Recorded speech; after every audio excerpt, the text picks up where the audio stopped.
बेटा colloidal solution में ही next topic है हमारा electrophoresis. Electrophoresis. What is electrophoresis? The movement of colloidal solution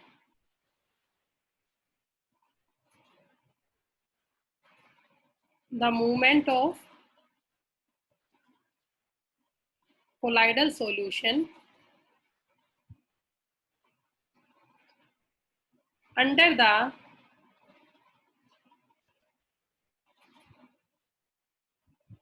influence of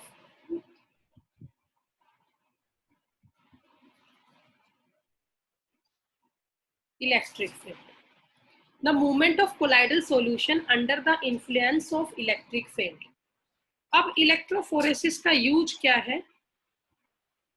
to detect the charge,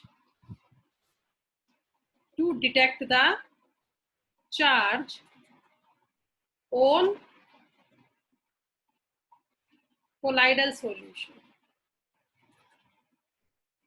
to detect the charge on colloidal solution. किसी भी collide पे अगर हमें charge पता करना है तो चार्ज को पता हम कैसे करते हैं? इलेक्ट्रोफोरेसिस से।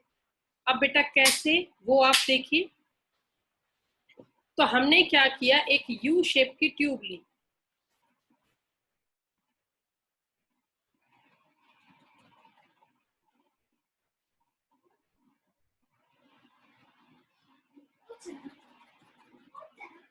यहां से अंदर इनलेट है, ये यू शेप की ग्लास की ट्यूब है, ये इनलेट है, इसके अंदर हमने भर दिया कोलाइडल सॉल्यूशन। इसके अंदर हमने क्या भर दिया? Colloidal solution. और फिर हमने इसमें 2 प्लेटिनम के इलेक्ट्रोड लगाए।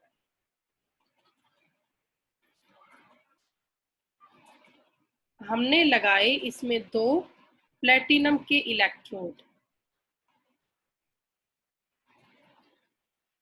एक को बैटरी के पॉजिटिव पार्ट से जोड़ दिया और एक को बैटरी के नेगेटिव पार्ट से जोड़ दिया।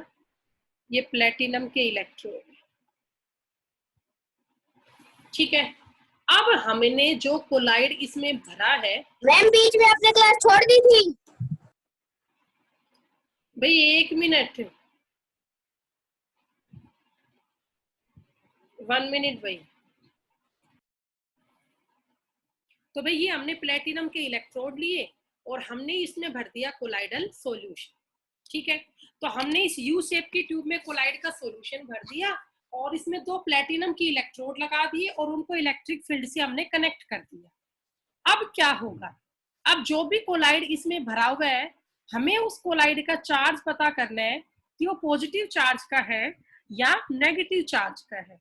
तो उसको पता करने के लिए हमने इसमें करंट कुछ देर तक पास करवाया। तो मैंने कुछ देर के बाद ये देखा कि यहाँ पर जो ये आपका नेगेटिव चार्ज वाला इलेक्ट्रोड है ना, इसके पास बहुत सारे पार्टिकल्स आके इकट्ठे हो गए। जब मैंने इसमें कुछ देर तक करंट पास करवाया तो मैंने क्या देखा कि यहाँ नेगेटिव चार्ज के इलेक्ट्रोड के पास बहुत सारे पार्टिकल्स आके इकट्ठे हो गए। तो अब आप सोचो, कोलाइड के पार्टिकल किस तरफ मूव कर रहे हैं? नेगेटिव इलेक्ट्रोड की तरफ। इसका मतलब कोलाइड कैसे चार्ज का है? पॉजिटिव का है, तभी तो वो नेगेटिव की तरफ मूव कर रहे हैं। तो आप क्या कहेंगे? Movement of colloidal solution towards negative charge confirms positive behaviour of colloidal solution. अगर पार्टिकल इकट्ठे होंगे नेगेटिव प्लेट पे तब तो कोलाइड पॉजिटिव है, और अगर पार्टिकल इकट्ठे होंगे पॉजिटिव प्लेट पे तो कोलाइड नेगेटिव है। सेकंड होगा movement of colloid toward positive plate, towards positive plate confirms its negative behaviour. तो अगर हमें कभी ये पता करना है कि जो कोलाइड हमें दिया गया है वो पॉजिटिव चार्ज का है या नेगेटिव चार्ज का है, तो किसी भी कोलाइड का चार्ज पता करने का सबसे बेस्ट तरीका क्या है कि हम ये देखें कि जो वो कोलाइड है वो कहाँ जाके इकट्ठा हो रहा है। अगर कोलाइड पॉजिटिव चार्ज के पास जाके इकट्ठा होगा तब तो वो कोलाइड नेगेटिव है, और अगर कोलाइड नेगेटिव चार्ज के पास जाके इकट्ठा होगा तो फिर वो कोलाइड पॉजिटिव। ठीक है, इस फिनोमिना को हम बोलते हैं इलेक्ट्रोफोरेसिस। इसे हम क्या बोलते हैं? इलेक्ट्रोफोरेसिस बोलते हैं। ओके, कर लोगे? तो what is electrophoresis? It is the movement of colloidal solution under the influence of electric field. जब इलेक्ट्रिक फील्ड हम लगा देते हैं किसी भी सॉल्यूशन के अंदर, तो जो कोलाइड है वो किस तरफ मूव करता है, ठीक है, उसे हम कंफर्म करते हैं किससे? इलेक्ट्रोफोरेसिस से। इलेक्ट्रोफोरेसिस से। ओके, तो इसके बाद एक और तरीका है इलेक्ट्रोओस्मोसिस।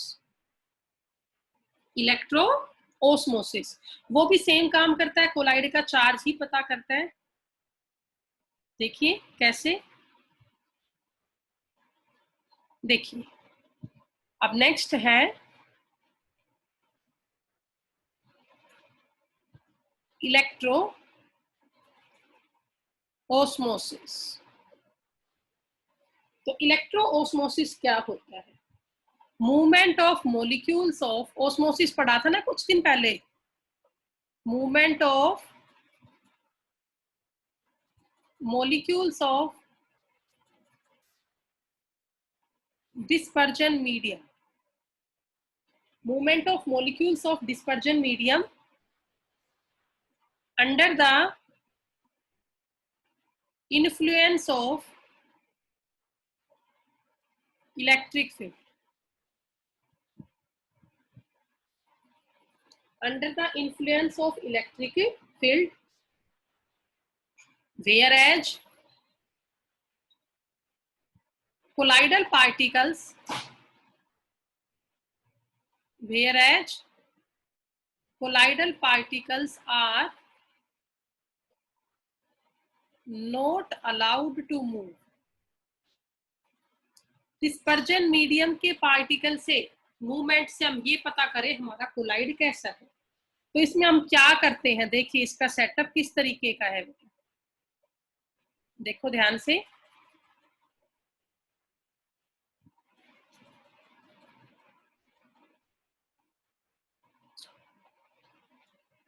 ये मैंने कंटेनर लिया, ठीक है, और यहां से मैंने इसमें ये इनलेट लगाया, इनलेट है, और इस कंटेनर में मैंने भर दिया कोलाइडल सॉल्यूशन।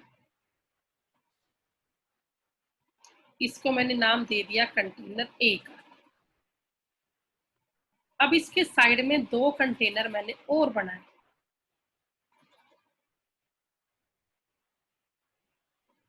एक का नाम रख दिया बी, एक का नाम रख दिया सी। अब देखिए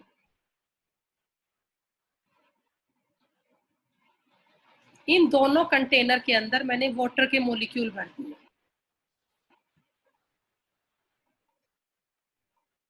कंटेनर बी में क्या भरा हुआ है?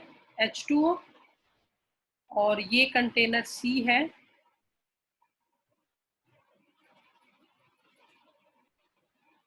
इसमें भी क्या भरा हुआ है? H2O। दोनों कंटेनर में भरा हुआ है H2O, और मैंने बीच में लगा दी इसमें SPM। देखिए तीनों कंटेनर को सेपरेट करने के लिए ये मैंने बीच में क्या लगा दी? SPM, semi permeable membrane. ये आप समझते हो क्या होती है? Which allow only the movement of dispersion medium, उसे हम बोलते हैं SPM। अब आगे देखिए बेटा, इसके बाद अब मैंने फिर यहाँ दो प्लेटिनम के इलेक्ट्रोड लिए और इन्हें एक बैटरी से जोड़ दिया, नेगेटिव, और एक साइड हमने कर दिया पॉजिटिव। तो दो प्लेट हमने जोड़ दी, पॉजिटिव और नेगेटिव। अब पानी के मूवमेंट से हम ये पता कर लेंगे कि हमारा कोलाइड कैसा है, पॉजिटिव है या नेगेटिव। ठीक है,